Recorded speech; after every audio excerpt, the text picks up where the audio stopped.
Hello everyone and welcome back to Dragalia Foundry, a fan channel where everything Dragalia Lost can be found. This video is a very special 10,000 subscriber Q&A. To celebrate hitting 10,000 subscribers, I sent out a survey a couple weeks back asking for your questions and your feedback on the channel. Thank you so much to everyone who participated in that and everyone who's subscribing, everyone who's watching, who supports the channel day in and day out. I really appreciate all of you being here, and it still blows my mind to think about how much the channel has grown since it was first created before the release of Dragalia Lost. So I want to express my gratitude and just say thank you as much as possible for being here and sticking with me through everything. I'm hoping to get through about 50 of your questions in this video, and I'm excited to share a little bit more about myself. So we've got a lot of Dragalia questions that I'll address first, then toward the end of the video I'll also answer some more personal questions about YouTube and my life, and if you'd like to skip around, I'll be sure to include some timestamps as well. With that being said, let's get into these questions. So first up, how is your day going? Well, thank you, kind stranger, whoever asked this, for asking how my day is. I appreciate the check-in. It's always nice to see words of kindness and affirmation in the comments below as well. I greatly appreciate those who just drop a comment just to say hello, and I do read the comments even though I may not always reply. So thank you for asking. It's going well. Have a nice hot cup of black coffee here at my side. I'm settling into some warmer weather after quite the snowstorm in Texas, which unfortunately had some real negative consequences for a lot of people. I've been very fortunate myself and am grateful to be able to work remotely, be in a position where I'm doing all right with the weather, didn't have any burst pipes just yet, so I'm knocking on wood, but my day is going pretty good so far. I hope yours is too. Alright, next up, what do you love most about Dragalia Lost? Alright, so there's an easy answer to this, and that is the community, of course. The people around the game, I think, are really what makes it for me. Part of it is the nature of the game itself. It's not a competitive game in nature, it's a more collaborative game.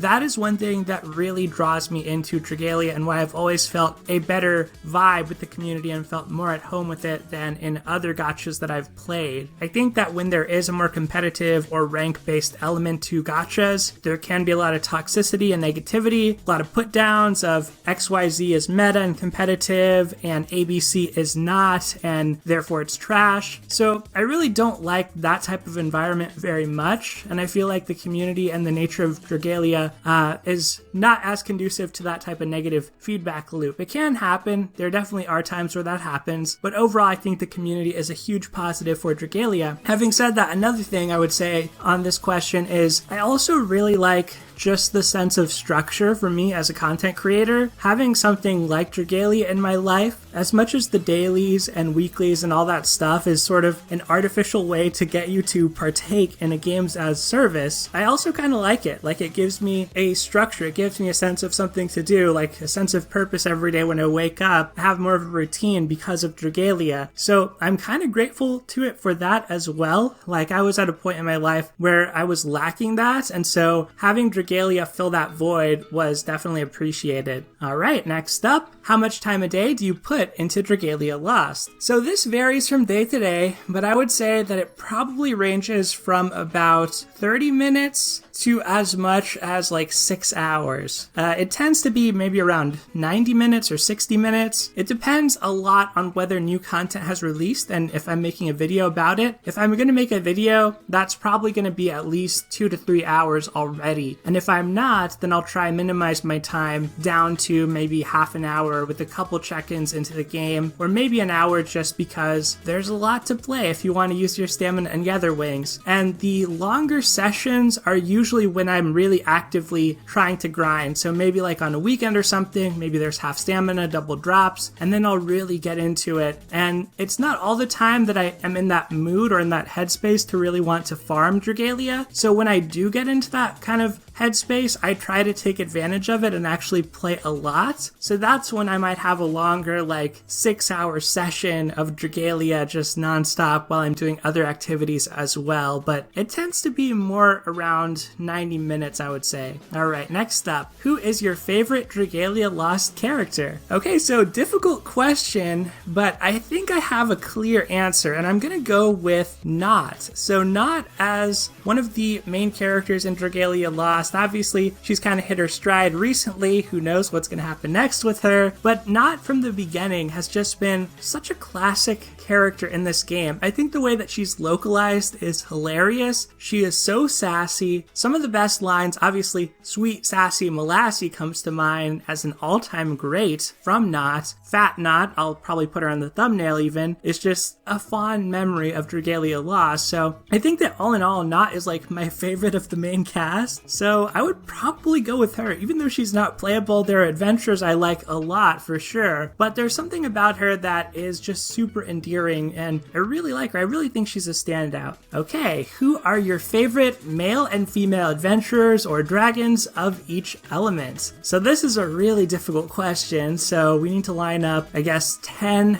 different adventurers slash dragons. So some elements are easier for me than others. For flame, I would probably go with Nadine and Mikoto. I think that that's pretty clear for me. For water, I'm going to have to go with Pietro for male, and for wind, I'm going to go with Eleonora for female. For light, female is probably Mitsuhide. For shadow, male's probably Yaten. And honestly, I don't know if I'm going to be able to think of all the rest, so I'll probably just flash them on the screen after the fact, after I've thought through this a little bit more and have a better sense. But some of the common themes in these characters, I like characters that are more laid back. I like characters with kind of like a positive attitude and positive mindsets. There are times when I'm drawn to characters like, say, Heinwald, who is a more somber, and he's a more like, gosh, what's the word?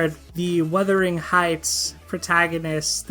He's a more, well, there's a literary term for the type of character I'm thinking of that's like, he's kind of like this brooding character, and just, anyway, there are characters like that that I like as well that have like a sadder story, like Audric, for example, but I like the characters that are more lighthearted. Apparently, I like characters that like to sleep a lot. Maybe that's just my own lack of sleep talking, so I like both Mitsuhide and Yaten. Oh, Mitsubaz, the water female, I just thought of her. So anyway, I'll fill in the rest on the screen so you can take a look at those, but there's a lot of adventures I really like in Dragalia Lost. Some of the ones that have stuck with me from the beginning are the ones I'm going to gravitate to the most, but I really like a lot of different adventures, and honestly, when it comes to dragons, like, there aren't that many dragons that actually stand out to me too much. Like, I am much more drawn to the adventures than the dragons, personally. Okay, so next question. Who is your favorite welfare adventurer? Well, spinning off that previous question, I guess Audric is a pretty good answer for me. There are a lot of welfare adventurers I like a lot, too. So I like Kuzunoha, she's a recent one. I like Summer Estelle. I just thought that she was a really cute alt of Estelle. But I think Audric, just as a total package, like story, gameplay, and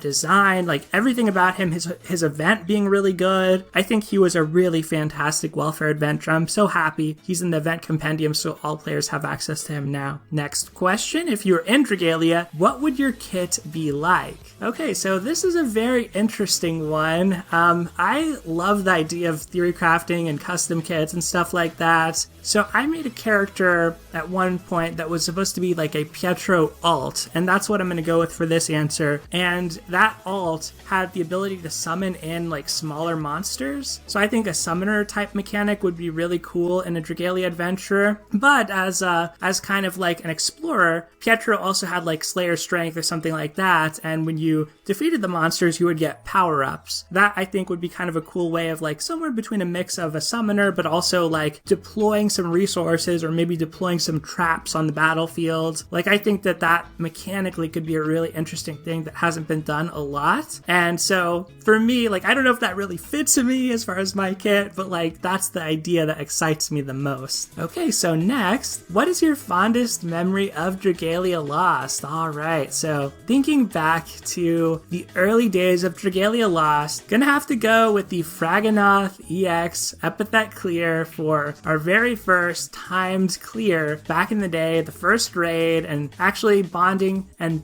banding together with the community to try pull that off over on Discord. It's just such a good memory. I think that like at the time DL was so pure, it was so simple. There wasn't a lot of content, but we were all relatively weak. We had a lot to grind up before we were ready for endgame content, stuff like that. So things like Imperial Onslaught were still very fresh. The raid was really fun. Like, people were bringing Maribel to it, even though it was a flame boss, everybody was bringing Ezreal to debuff the boss. I didn't even have a lot of things summoned because I was trying to be strictly free to play at the time, and I was. And so I really had to rely on other members of the community to help me get that epithet, and I almost didn't get it. Like, I was ready to give up, and then people kind of banded together and were like, hey, we'll help you do this. And so I thought that that was just really cool. A close second is going to be Volk Agito Release Expert Difficulty, realizing there was a second phase, because going into that, I had no idea there was going to be a second phase, right? So we played through Standard and we're like, this wasn't so bad. We start playing through Expert and we get the HP bar down all the way. Overdrive's not there. What's going on with that? And then we get the HP bar down. We're like, yes, this was not bad at all. This is actually totally okay. It's not the mastery level high dragons. It's totally okay. And then Volk transforms and it was like, oh my gosh, the music changes. That was a very exciting moment for me. And hopefully these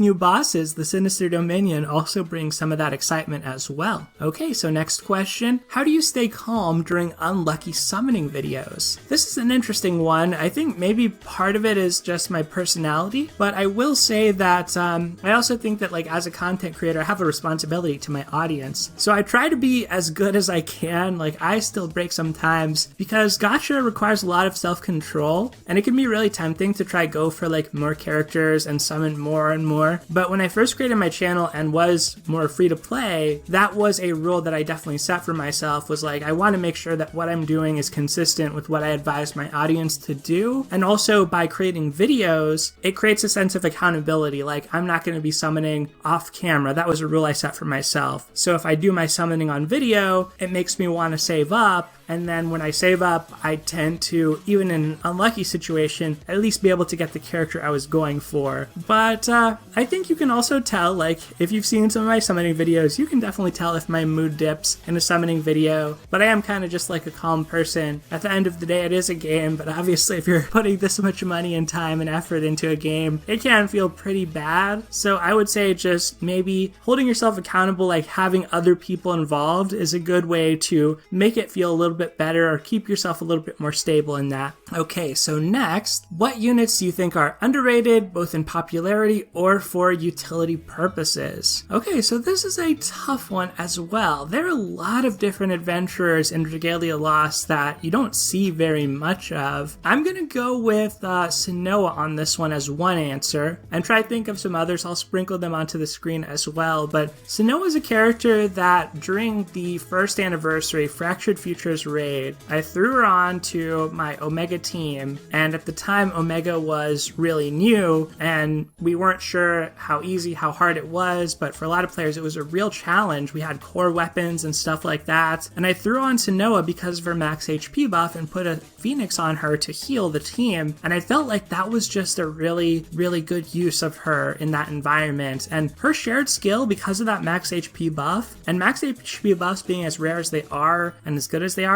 like, that's something I think a lot of players may not have unlocked, but I find it to be pretty useful, pretty valuable. There are some other characters at lower rarities in general that I think are just a little bit overlooked, and one of the things I would point out is they're cheaper to build than higher rarity characters as far as Champions Testaments. So if you find yourself in a shortage of Champions Testaments but have some Knights Testaments, there are some solid lower rarity 3-star characters, especially any of the ones who have mana spirals. They're at least worth some consideration, but I don't know that I have any other particular ones to call out. So next we have, do you think there are any units in particular who need a lot of attention? And again, I'll go with more of an umbrella answer here. Like, I would say that the 3 stars and 4 stars as a whole might need a little bit of a reevaluation. We're no longer getting any new 3 stars or 4 stars in Dragalia Lost these days. Like, the last new 4-star adventure I think we got was Xiao Jing, unless there's a seasonal I'm forgetting, but I feel like it was Xiao Jing, and that would have been several months ago, like over half a year ago. And so I get that 5-star adventurers and dragons sell more. I mean, we've never really got 4-star dragons outside of like the first month of Dragalia Lost with Halloween Silk.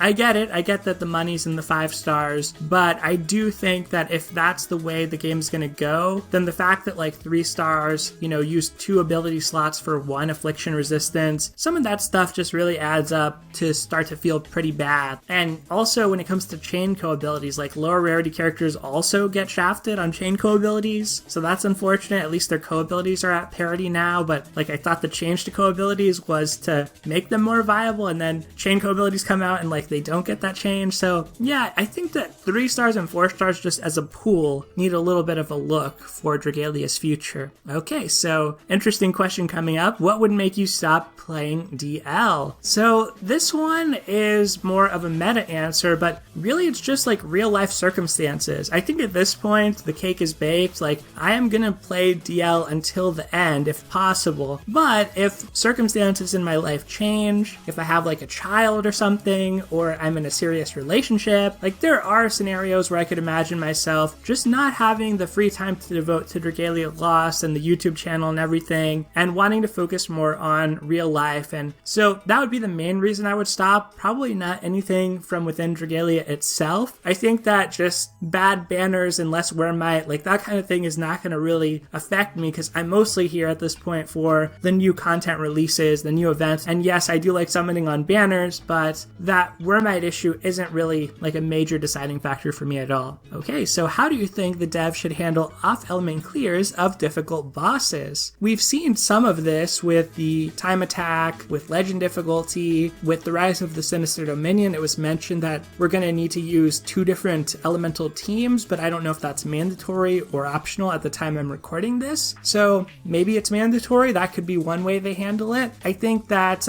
mixing up the element of the boss and requiring 2 different sets of adventures is already kind of interesting, because what it means is like, even if you want to do an off-element cheese with Karina or something like Karina and Mitsuba, at least you're not going to do it in both phases of the boss fight. If you have to switch out your team, you don't have 2 Karinas to use. Like maybe in co-op you can do that, like the Mitsuba player switches to becoming the Karina player in phase 2, but I think that that sounds way more open-ended than what we have right now. So I'm already pretty excited about that. At the same time, like I'm not somebody who really gets that upset about off-element clears of difficult bosses. I've always thought of it more as like a novelty and kind of like a cool thing, like a cool accomplishment, something fun to do, a meme clear, something you do on the side to the main course of clearing with on-element characters. The difference is that back in the day, like this was never the preferred method to clear a lot of quests, and nowadays it is the preferred method. Like it's the significantly easier method to bring these off-element characters to content. So unfortunately, a lot of players seem to take issue with that, and I've heard a lot of complaints about that in the comments, like especially with Tartarus. A lot of players really wanted to use the light element adventures, and especially considering so many of them are limited, they summon really hard to get them, and then they really didn't have as much of a role to play. In the early days of expert difficulty, there was a lot of off-element clears, and then later on the Karina's and Mitsuba's method became popularized. So I see that there's a great concern with this in the player base, but I get the sense that like between Time Attack, Legend, and now Sinister Dominion, the devs are also aware, so I'm not sure exactly what they'll do, but I feel pretty okay about it. Okay, so next up, what quality of life improvements would you like to see implemented? Alright, so I'm not sure if this is one that the Dragalia dev team is willing to do, but I've had enough with the split banners. Like the split banner part 1 and part 2 thing, it's really, really brutal on our summoning resources. I just said earlier, like I'm never going to stop playing Dragalia for lack of summoning resources, but at the same time, I do feel like it's very blatantly anti-consumer to split the banners. And I'll also elaborate a little bit on this. I think that there needs to be more transparency about the Worm Sigil redemption before the banner goes up, or better yet, this is to me, if you're going to do split banners, this would be one thing I would love as a quality of life, but also just a consumer-friendly practice. Just make the banners overlap, even if it's one day. Make part 1 and part 2 overlap for one day. That opens up so much more choice to people. Like the fact that banners never overlap right now, or maybe they overlap, but like in weird cases where they run 2 banners simultaneously, but like usually the big hitter banners, like a Gala banner into a seasonal, they don't have a day where like both the Gala and the seasonal are open, right? If there was even one day where they overlapped, all of a sudden, you actually have a lot more choice. You have a lot more autonomy. You can look at what's Worm Sigil eligible on both of these banners. I think that that would be a really big game changer in my mind. And just the fact that, like, you can't go back. So let's say, like, I really wanted Panther, but if I got Panther, on the second banner, I was going to go back and summon for Joker and Mona. Like, that could very easily happen to some people, but the fact that that old banner is taken away is really unfortunate. If there were overlapping banners, even for a day, I think that would be really big. Okay, so moving on from that, what should a new player upgrade first to increase might? All right, difficult question.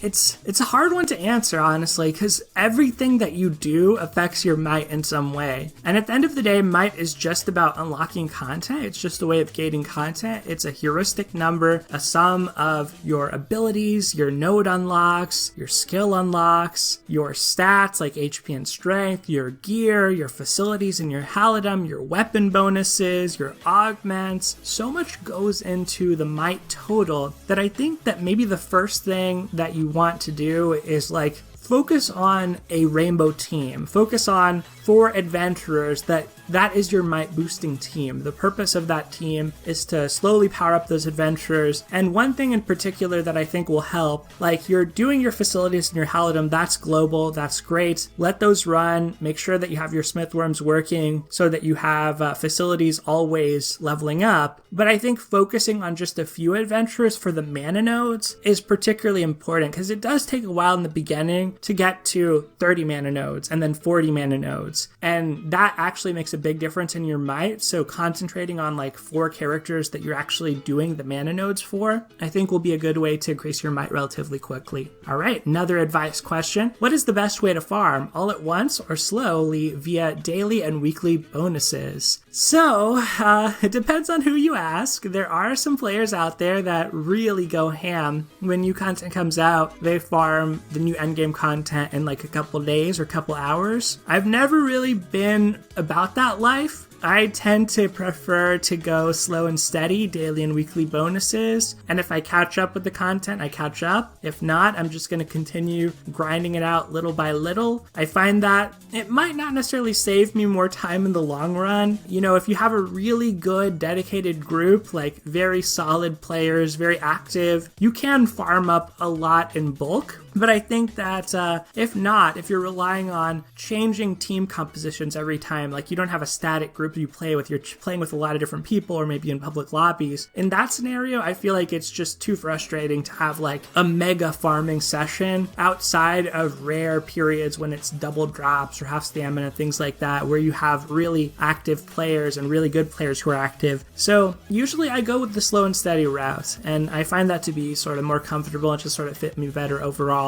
All right, how much have you spent on Dragalia Lost? Honestly, it's probably about 1,500, I would say. It's something like that. It's between that and 1,000. I'm not exactly sure at this point. It's a lot. I've been very blessed to have the monetization of the YouTube channel kind of help counterbalance that, but by no means does it fully offset or justify spending that much money. So it's been driven by 3 or 4 large summoning sessions. One of them was for Panther recently, another one was for Cerise in the past, another one was for Mitsuba. Like, that's happened about 3 or 4 times over the course of Dragalia Lost, and it's really added up. So a typical summoning video for me, like even a well-watched summoning video, might make me like $15 to go behind the curtains, which is not a lot compared to the $40 monthly packs that you get in Dragalia Lost that gets you like 1 tenfold and part of a second tenfold. So even though I appreciate the subsidization of the habit thanks to the YouTube channel, I probably have spent too much or more than I really should have, honestly. Okay, so related to that, I guess, what is your biggest regret when it comes to Dragalia Lost? And I'm actually going to go with a little bit of a different answer on this one. Obviously, I do think about sometimes, like, had I kept my account free to play, what would that be like for me today? Because it's really hard to put the genie back in the bottle on that. It's like, you get a lot of ripple effects, more Eldwater, more resources sooner, clearing content earlier, and it's hard to know, like, even if I clear things today with all free-to-play characters, well, if I grinded up the weapons I'm using paid resources, that's not really the same as the experience a lot of free-to-play players out there are having. So I do often think about that, like, what is the free-to-play experience like? And I just don't have the time to manage and create a free-to-play alt, so that's off the table for me. But when it comes to my biggest regret, it's not really related to spending. It's definitely related in more to the community aspect. And I would say one of the things I was very unfamiliar with when I started my channel was Discord, but it was suggested to me by a commenter to create a Discord for my channel, and that has spawned its own community now. It's over 2,000 people that are members there, so smaller than the YouTube channel, but still a pretty sizable Discord server. And I think that one of my regrets is just in terms of leadership, like not really going into that with a clear idea of what I wanted to do. I had never used Discord before on my own, and so I think like looking back, there are some tough decisions with moderation and managing a community where I think I could have been a little bit better leader, more proactive managing it, but overall I'm still pretty happy with how things are going there. Okay, so next up, speaking of happy or satisfied, when DL ends, will you be satisfied with the time you spent playing? Yes, definitely. So my take on this, I don't want to be cynical. Like some of my comments may come across as cynical, like if you've read my posts about like, will there be more collabs or will DL end its service? Like that to me is not a bad thing at all. I don't think that games of service are meant to live forever. Like I look at Splatoon as an excellent example of like a game having a good lifespan and then you move on and then there's a sequel and that's great and then you get back into it and there's new content releases, rollouts, etc. So for me, like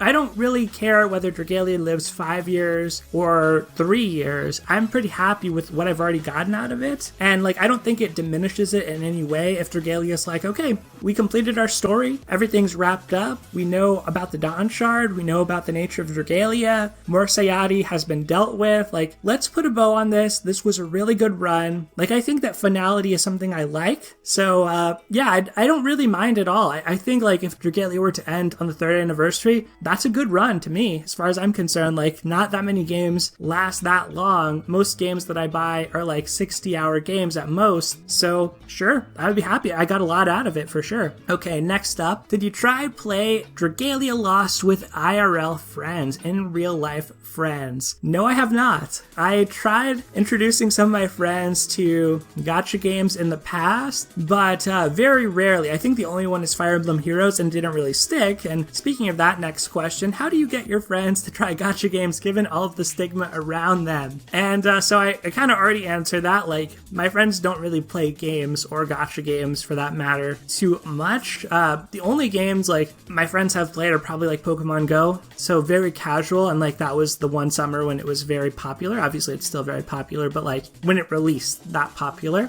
I don't know the answer to this question, but I do feel there's a little bit of an unfair stigma around gacha games and mobile games in general. Like mobile and gacha games are generally frowned upon, looked down upon by console gamers, and so it's hard to overcome that stigma. I think that when it comes to a game like Dragalia, you can point to the pedigree of Cygames and Nintendo and talk about the generosity and talk about what these companies have done in their other titles that sets it apart, but it's certainly not an easy task. And like I've been very lucky and very happy that Dragalia worked out the way it did. One of the things that really bothers me the most about gacha games is not even the summoning system, because I'm kind of used to like TCGs. That's kind of something I like, so I like having limited resources and not having everything and trying to collect things. But one of the things that bothers me a lot in gachas is like when there's tons of cooldown management and like you have a timer for this system and you have a different timer for this system and your stamina has this and you have battery packs for that. Like Dragalia has a bit of that with the Halidom until you overcome it and eventually move beyond it. And it does have the separate gatherings and stamina, but I still feel like it's manageable for me. There are some games where like I don't think I could get into it when it's like every 30 minutes you have a refresh of this and you have to move your characters out of the barracks and you want to, like there's some that are just way too much. So I feel like Dragalia's at a good spot for me, but I don't know that I would be able to necessarily convince my friends to play it. And then the next question related to the theme of friends, what do you think of gifting friends with Wyrmite if you could do that?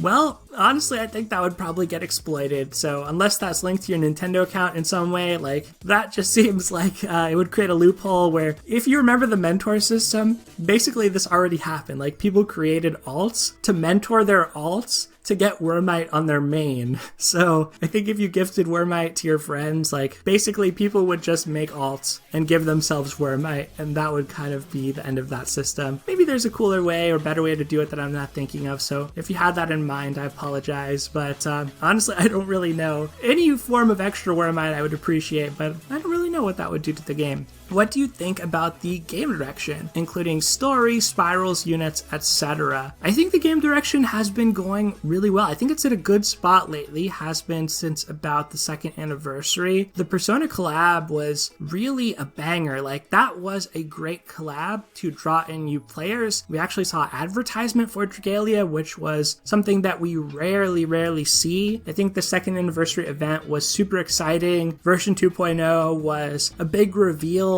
I know that not a lot of players are happy with the Battle Royale. Like, that's the thing I see the most negative comments about, is the waste of development resources and so on about the Battle Royale. But I actually like that mode. I do wonder if people don't play it or don't like it, like, should that continue on? But I personally like it, so I hope it continues. New endgame content is coming. Time seems like it's really flown. Like, it's already the 2.5 year anniversary. So I know we had a slower patch in November during the Princess Connect collaboration and the Opera Karina event, but I feel like since New Year's, or even since the end of last year, like, it's really been going non-stop. Like, we had double drops and half stamina high dragons and endgame at the beginning of the year. So I feel like for players at a variety of skill levels and progress levels, there's a lot to do. The story I'm okay with. I like the Agito. I don't like the Void Dragons as much. I kind of wish that we got a little bit more about Baron or Ferris and what they're up to. I don't know what's going to happen with the Church arc, but I think we're going to find out soon. Overall, I'm pretty happy with things though. Spirals have been kind of MIA. Units, we still have power creep happening for sure, but I think that there's also a good amount of banners that you can sort of safely skip these days as well. And yeah, that's kind of my take on things. Like, overall positive. Little hard to say since there's so much to that question, but overall I feel pretty positive about it. Okay, so when do you think Gala Adventures will get mana spirals? So in the story, not to spoil anything, but in the story, several characters who have had Gala alts have now had additional revelatory experiences or formative moments. So to me, they could tie that to a mana spiral if they didn't want to create a new Gala version of that same character. So that's sort of my answer on this. Like, maybe they could do something special for a mana spiral where it's also like a new part of that character's story and how they changed, and maybe even has like a unique skin or something. That would be a really cool way of implementing it, in my opinion. What keeps you into DL? What do you do when you get bored with it? All right, great question. So what keeps me into DL? That is a good question. Probably sort of the momentum. Like, there's always something going on in DL that when I think to put it down for a while, it's like there's something on the horizon, like the Persona collab or whatever it may be. Now at this point, it's like 2.5 year anniversary basically. So even though that's a month away, I tend to look for those types of medium distance goals. And also with projects in the game, like, I do work more slowly. Like, I'm not grinding everything on day one when it comes out. So I always have new things, like trying to get a new unbind on a weapon, or trying to finish my weapon bonuses, and now I'm trying to finish my facilities from Morsayadi Reckoning. Essentially, they just keep adding things. Like, I wouldn't mind coasting for a bit, but they just keep adding new things. So there's a treadmill element to it. And then what do I do when I get bored with it? This is a great question. I do get bored with Dragalia Lost from time to time. The best thing that I find is raid events, especially reruns. That is a great time for me to like detox a little bit of Dragalia out of my system, because in raid events specifically, you have a really easy wing burn. You can spin wings in the raid. All of a sudden, your wings are all freed up. You don't have to do any hard co-op if you don't want to. So during raid events, especially reruns, that is the time that I actually get to chill in Dragalia, and like, I can always use my stamina on auto battle, but normally spinning my Gather Wings is harder because the only things I really need to spin Gather Wings on is endgame content, but that can fail. That can take a while to find a group for. So I love it when raid events happen, because if I'm feeling bored or just to avoid burnout really with Dragalia, like, that is the time I actually do get to sort of coast. Okay, so next up, what is your favorite issue of Dragalia Life? Oh, such a difficult question.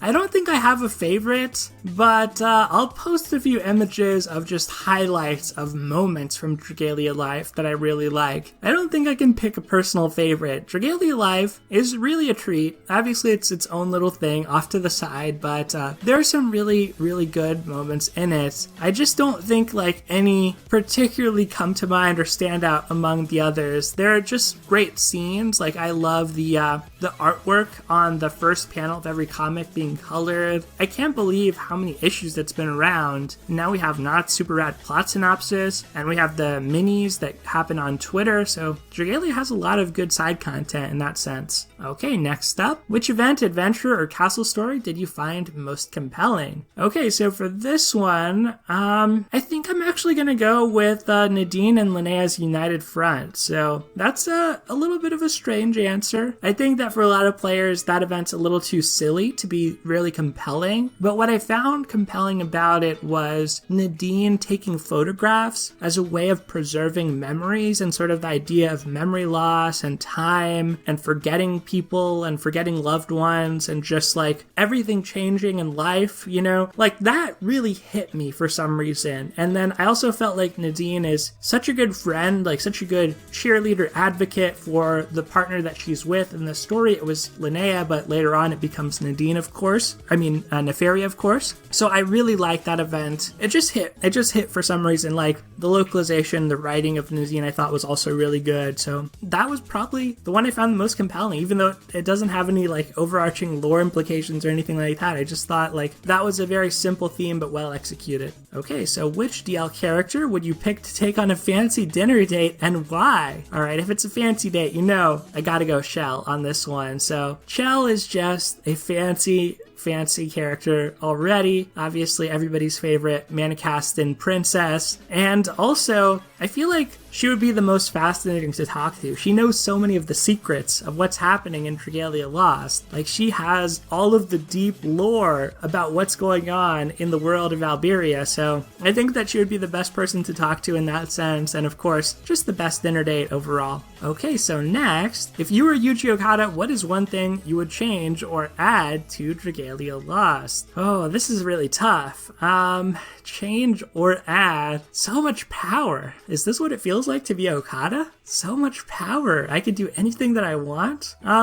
This is a hard one. I mean, this is the answer I've given a lot over the years, but I really think that Dragalia, the basic gameplay concept, can do so much more than just fighting against bosses. And some of my favorite scenarios are the maps where you go from room to room and you're battling like different enemies. I mean, is it too much to ask for Kaleido? Can we have Kaleido, please? Is that what we can add to DL? Basically, the dungeon crawler, wave-based mode, whatever it is, where you go in, like my dream mode, y'all may know this or may not, depending on when you started watching the channel, but my dream mode is something similar to Eventide Isle on Breath of the Wild, where you start off with nothing and you work your way through, and, well, a mix between Eventide Isle as well as the Master Trials, where you start off with nothing, you work your way through different levels, maybe each wave or each level you have to swap adventurers, so you get to use a greater variety of characters. You outfit them with worm prints, you outfit them with weapons and gear that you find along the way. Like, to me, Dragalia as more of a proper dungeon crawler instead of a boss fight simulator is very compelling, so that's what I want. I think that the problem is with it being a co-op centric game, I just don't think that on mobile, like, maybe they just can't connect people that long for an actual run through a dungeon with 4 different people. Like, maybe that's just too much for Dragalia to handle, but that is still the thing that I want the most. Okay, so next up, what is a new seasonal theme like Yukata's that you hope DL introduces? Ooh, this is a really good question too. So what is a new seasonal theme? So let's see. So what seasonal themes do we already have? We have Kimono, we have Yukata's, we have a few one-of alts like Beautician Zardan, Schoolgirl Maribel, and Nurse Eileen.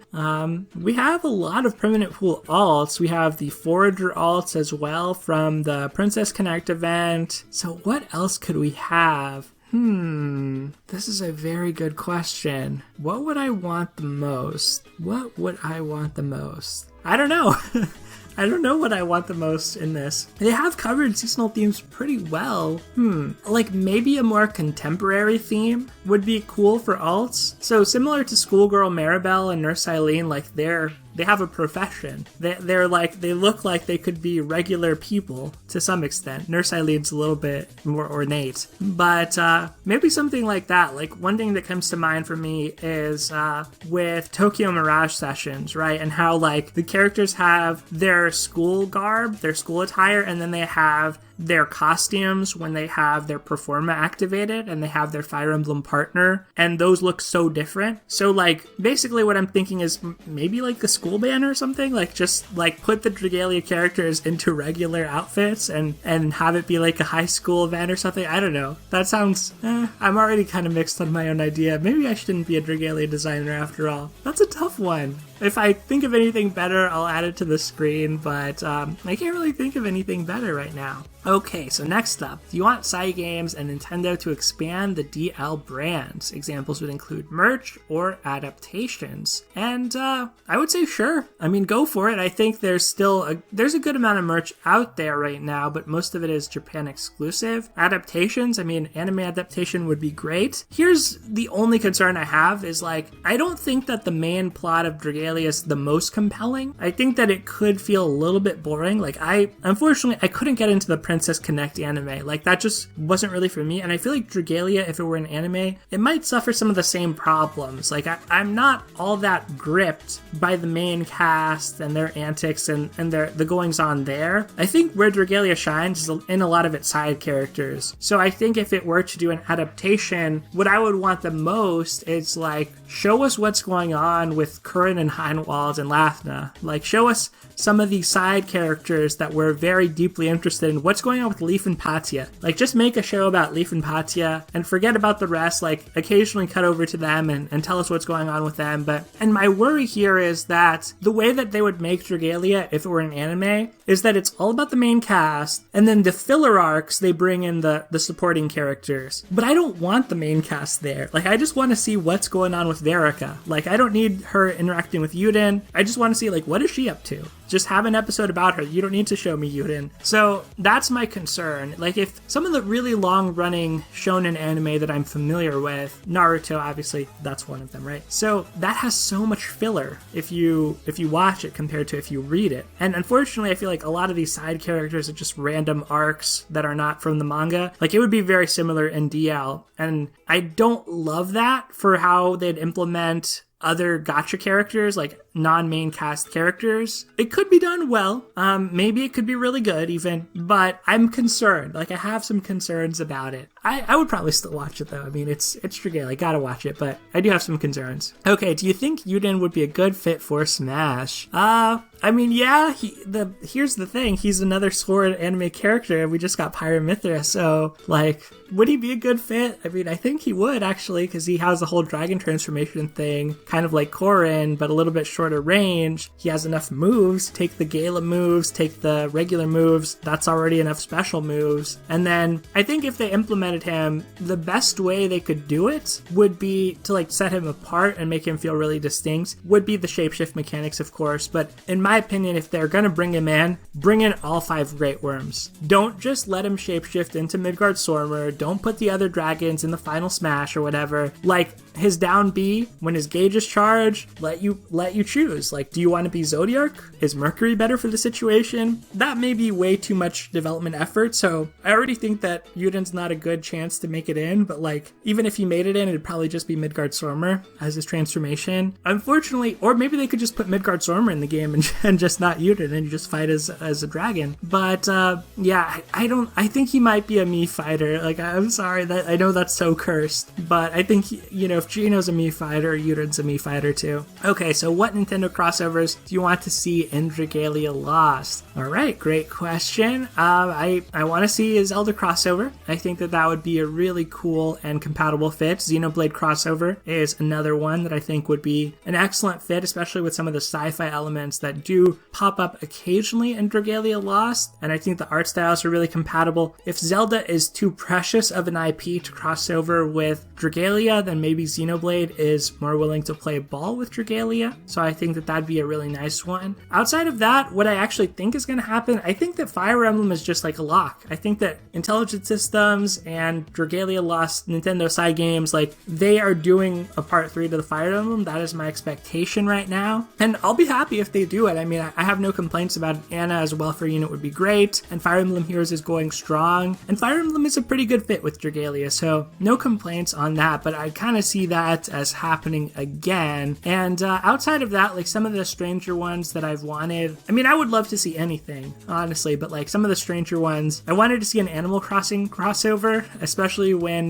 New Horizons came out last year. I was hoping that might be our surprise collab. With that specifically, I think it'd be cool to have like a Halidom themed event where you decorate your Halidom and where new animals visit you or something like that, because we've never had any event that actually emphasizes the Halidom before and decorations. It could be a lot more lighthearted, and if you've seen in Smash, like, Villager and Isabelle are totally playable. They're totally workable in the Dragalia system. If Pipple is playable, then I think Isabelle is playable, so I do think you could even have summonable characters with that. So that'd be another really cool one to see. Otherwise, though, I think that we're more likely to see a Cygames crossover this year with Granblue Fantasy characters. I think that is the last major question focused on Dragalia Lost. Some of these upcoming ones will focus on Dragalia too, but more as relates to me and the channel. So our next question is, tell us about yourself. All right, well, I go by Dragalia Foundry here on YouTube. I've been making Dragalia Lost YouTube videos since September of 2018. Hard to believe it's already 2021. And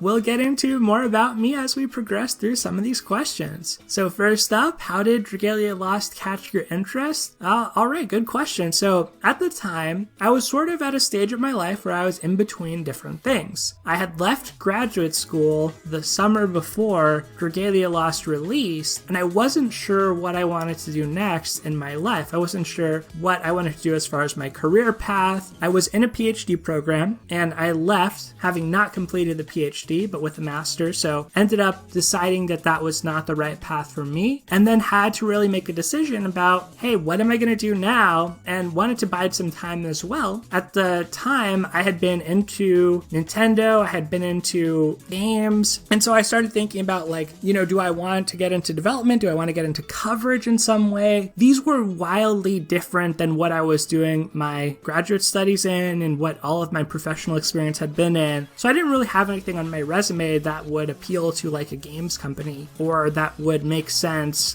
with my current career trajectory. So the more I thought about it, I saw that Dragalia Lost was coming out, and I found the direct about it to be really exciting. And I thought to myself, like, I don't really have any experience in this, so let me take this on as a side project. And even though this is, you know, it's not making games, it's tangential to gaming, like, maybe this can develop into a project that eventually could put me in a position where, like, okay, if I ever go that route, I've done something that is gaming adjacent. It's always been an interest of mine, it's always been a hobby of mine. Let me explore it, let me see if there's anything there to it, and in the meantime, I'll look for other opportunities that more fit with what I had been doing at the time. So that is really what happened. I saw the direct. I mean, I was an avid direct follower, you know, obviously saw the direct this week as well, but that's sort of how it all happened. I was kind of at a crossroads where I was like, I don't know what I want to do next, had made a difficult decision to not continue on, and then had to decide, like, what should I do? What should I start applying for? What do I want to be? Who do I want to be when I grow up? And Dragalia was a nice reprieve from that as a little creative project to do on the side. Okay, so what inspires you to keep making Dragalia Lost content? Good question. I said earlier, I think the momentum of the Dragalia Lost dev team is one thing. Like, there's always new things being added to the game. So whenever I put it down for a while, it feels like there's, you know, maybe I'll put it down for like a week or two and just play casually, but like there's always something coming in that month. That's part of it. Honestly, it's just like wanting to continuously participate in that cycle of feedback and discussion and new units and talking about them and then a new event happens. So I do like that aspect of it. The other thing is it's actually just become very manageable as a hobby. So I ended up starting a new job that following summer. So I actually took a lot of time off where I was working in just our family restaurant. So I've talked about before how that's one of the ways I feel like I relate a lot to Mitsuba as a character. And so that's what I was doing, just like biding time, trying to think about what really the best path for me was while I was working on Dragalia videos and was really cranking them out in that first several months. And fortunately, for better or for worse, I should say, I've had a lot of time and flexibility with my new career to where I can do Dragalia on the side, so it's not a huge burden to make videos as well as my main hobby. So that is part of it, is just that it's sort of easy to do. Dragalia is not the easiest game to make content for because they tend to pile on news a lot at once, so that can be a problem. But otherwise, like, there's new content happening at a regular cadence. At the same time, it's not too hard. Like, I've never felt like I have to really struggle to clear the content or anything or make videos. If it becomes too much with work, like, I just slow a little bit down on the videos. So part of it is just that it's fit into my life really well. Okay, where do you see DL and your YouTube channel in 1 year? Will DL go global? Well, I feel like the time has passed for DL going global. I just don't know if it'll ever happen at this point. I'm not sure what the reason behind it is, but I just don't know if it'll ever happen. As for where I see DL in 1 year and my YouTube channel in 1 year, hard to say. As I said earlier in the video, like, if Dragalia ends on the 3rd anniversary, I would not be unhappy. If it ends at the end of this year, I feel like I'll have gotten a full course meal out of Dragalia Lost. Like, I'll have gotten my value and be really content with that. So if Dragalia's around, like, I'll be around and probably making Dragalia videos, and it'll be sort of similar to what's going on now. But I think that the 2.0 anniversary update was such a big update, it's hard for me to even envision what 3.0 looks like or what the 3rd anniversary looks like at this time. But I do feel like we're headed toward a climax in the story. I'm not sure. I'm really not sure what's going to happen. But I'm just going to kind of continue doing my thing and continuing along here with the channel, at least as of now, unless anything major changes in my life. That is the plan. Okay, so what do I do for a living / job outside of YouTube? Do you treat YouTube as a job or a hobby? So YouTube, definitely more of a hobby, but as I mentioned, like, it was a hobby that I wanted to explore because I thought maybe there's a career interest there over the long term, maybe cultivating some experience, at least working adjacent to something I've always been interested in is worth pursuing as like a little side project. And then what do you do for a living or job outside of YouTube? So right now I work in data science, specifically in education. So I work with testing data and other data on students in schools and try analyze the data, create visualizations, create reports on it, and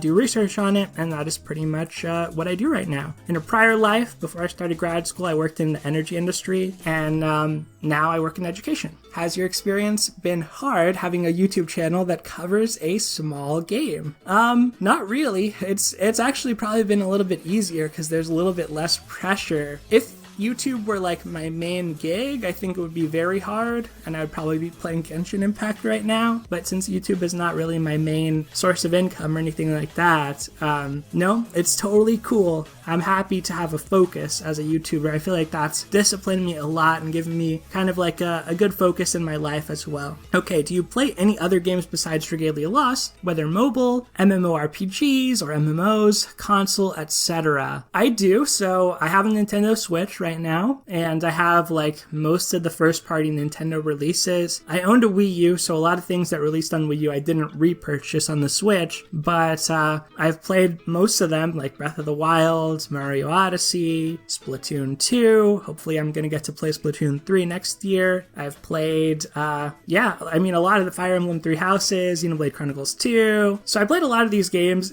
since DL released. I have more of a backlog because I haven't been able to play them as quickly and beat them as often. Like 3 Houses is one I'm still working through. Right now I've cleared Crimson Flower, and I'm on the final chapter, Blue Lion's Maddening. And I've been stuck on that for several months. Like I have not cleared that final chapter, but when I finally do, I'm going to move on to Golden Deer and then eventually do Silver Snow as well. But yeah, I played all sorts of other games on the Switch. Not as much MMOs. I don't really play any MMOs now. I'm kind of old, so I played like Gaia Online. That's not even an MMO, but Ragnarok Ragnarok Online was. That was kind of like the generation when I really got into those. But outside of that, like I haven't, I don't play Final Fantasy 14 or anything. My PC is not even really well suited to gaming. The one game that I play on the PC is Magic the Gathering Arena. So I really enjoy card games, but I also don't really I'm not very social. So I just like to play limited, play draft and sealed, and that's what I'll do. And I also watch Magic content creators as well. What is your gaming history? What's a gaming achievement you're most proud of? Okay, so for this one, what is my gaming history? It all started back in 1994. First game that I really remember sticking to and loving was Donkey Kong 94. That was a Game Boy game. The mechanics were great. It was perfect. It was a simple package. Love that game. I think that's really what got me into Nintendo, was having a Game Boy. We didn't really have like TVs to have a console on. Like I think we might have had one, and I could not really hook up a console to it because people were using it. So I had a Game Boy as a kid and a Game Boy Pocket and Game Boy Color and progressed that way. Pokemon was huge as a kid for me. The trading cards were awesome. Loved those. And really got into Nintendo franchises mostly from the mobile side of things. So I've always loved mobile gaming in general. Like the handhelds, the DS was just chef's kiss. It's such a great console, like such a great library. 3DS, that backwards compatibility though on mobile, that was really nice. The first console I actually got, not a handheld, was the GameCube, and I got Melee and really loved that. Played so much of that with my cousins and with my friends.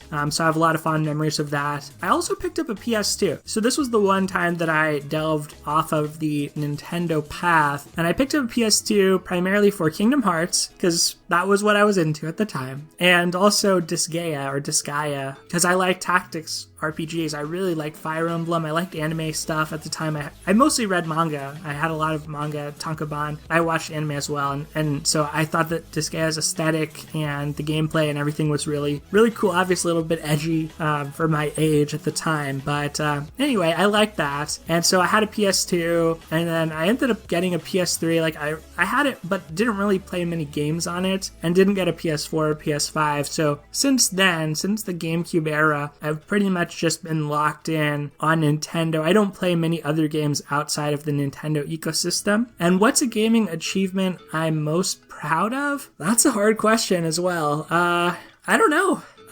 Maybe like Conquest, what was it, Lunatic Plus for Fire Emblem on 3DS? Like that took a long time to do. Yeah, I'm not sure though. I'm not sure there's one I'm most proud of. Obviously Nintendo, doesn't really have achievements, so it doesn't have a system like that, like trophy, so I guess I don't have as good a recollection of those. Alright, so next up, what parts of a game attract you most? Any favorite video games to exemplify this? Okay, so I really like tactics, I like card games, strategy, so I also like roguelikes a lot, so things like Slay the Spire, Into the Breach, I've loved those. Some more recent games, I like Twitch action a little bit, so like I can do a Dead Cells, I can do Hades, but I've never won a run in Dead Cells. I have won in Hades because of that permanent progression, despite it being a roguelike, so I like that a lot. That and Slay the Spire are games that I play all the time. But aesthetically, like when it comes to tactics games, if y'all saw the Nintendo Direct, Project Triangle Strategy is like my jam. Like that is a dream game for me that I'm so looking forward to. I loved Octopath Traveler, the aesthetic, the presentation. That is my preferred visual style. I really don't like first-person games or 3D aesthetics very much, but like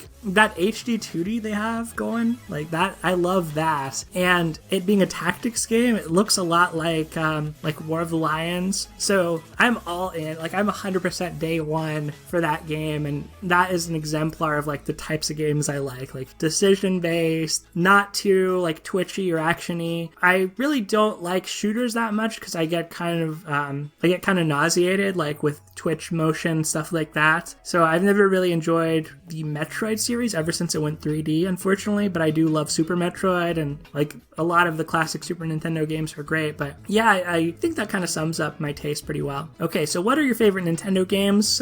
We already discussed this a little bit, but like so many of them I just feel like are real gems. They're real masterpieces. Like I love it when there's a Nintendo game that doesn't have a lot of bloat. So like I think Breath of the Wild might be a perfect video game. Like there are some flaws, but it's very close. Donkey Kong 94, which I mentioned, I think that's like kind of a perfect video video game for what it sets out to do. There are other games on Nintendo consoles that I like that are also on other consoles, like Celeste, I think is also just like, it's just right. Like there's no excess. And that's something that I really appreciate. So, yeah, there's a bunch. Breath of the Wild's a really good one. I don't like Three Houses that much. I'm sad to say, but like the monastery system, I feel like is the opposite of what I like in a Nintendo game. Like that is just, it's just too much for me. Like I like the combat. If it were just mission to mission, I would love that a lot more. But having to micromanage and min-max and do your lesson and stuff like that for maddening, I'm over it. I think that that's a totally unnecessary aspect to it, and I really don't even think the monastery looks very aesthetically pleasing, unfortunately. So yeah, I think that my favorite Nintendo games are just, there's something exquisite about the quality of like, you get enough to feel content and you also don't want more. Okay, so what do you prefer in a gacha, PvE or PvP? This one I think I can safely say PvE, not super into the whole competitive aspect of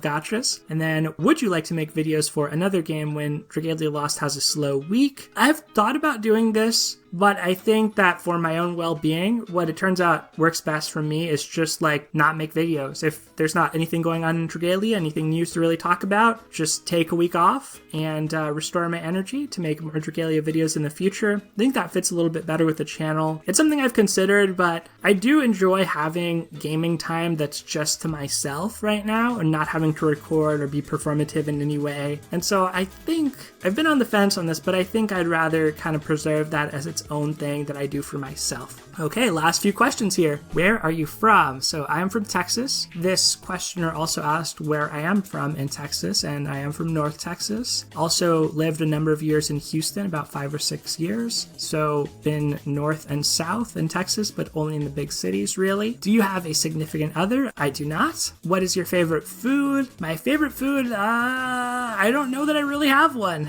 Does pineapple belong on pizza? So here's my take on pineapple on pizza. I think that it does, but I think this is the ratio you want. If you get a pizza, it has 8 slices. I think that you want 6 normal slices and like 2 pineapple. Like the pineapple pizza is like my third option. You know, like if I have the opportunity to partake in a variety of pizza, then I will take 1 pineapple as a complement to my other 2 selections of pizza that I have. But like, I don't want that. If that's my only pizza, like that's not my go-to pizza, but I do actually like it. Okay, and finally, have you seen any Star Wars films? Yes, I have seen probably all of the Star Wars films, and a lot of them when I was younger, so my main memory is of the most recent 3 mainline films, so episodes 7 through 9, I guess. And that pretty much wraps it up for today, everyone. So I hope you enjoyed this longer Q&A video for the 10K special. Thank you so much if you stuck through this and listened to the end. Really appreciate it, and just really appreciate your support toward the channel. It's been a wild ride, and I hope this video has helped you get to know me a little bit better, and I'd love to hear any responses or thoughts that you have in the comments below. Any answers to these questions of your own would also be awesome. That is really going to do it for today though, everyone. So thank you as always for watching. Take care, and I'll see you next time.